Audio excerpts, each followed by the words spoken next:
उन्हाळ्यातलं सगळ्यात झणझणीत लोणचं आणि एकदा खाल तर ही चव विसरणार नाही. आणि हे लोणचं बनवलं म्हणजे जेवण दुप्पट खाल. आणि सगळ्यात भारी म्हणजे एकदम झटपट बनणारं आणि वर्षभर टिकणारं असं लोणचं आहे. चला तर मग हे लोणचं कसं बनवायचं.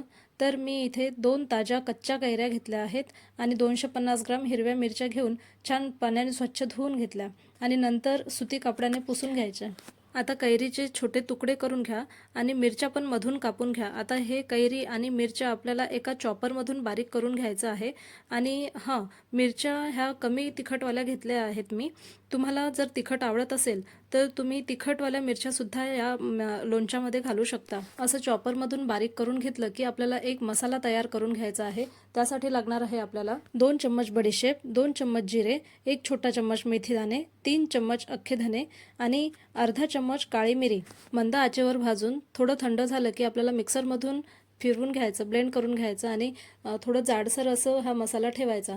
कैरी मिरची बारीक करून घेतली आहे आपण. त्यात घालायचं आहे आता आपल्याला 2 चम्मच लाल तिखट, 1 चम्मच हळद पावडर, 3 चम्मच मीठ आणि आपण तयार केलेला मसाला. आता एका पॅनमध्ये तेल गरम करायचं, त्यात हिंग घालायची आणि हे गरम गरम तेल मसाल्यांवरती ओतायचं. आता सगळं एकत्र छान मिक्स करा आणि तयार आहे आपलं झणझणीत झटपट बनणारं कैरी मिरचीचं लोणचं. व्हिडिओ आवडला तर लाईक, शेअर आणि कमेंट्स करायला विसरू नका. आणि पूर्ण व्हिडिओ बघायचा असेल तर खालील त्रिकोणावरती क्लिक करा.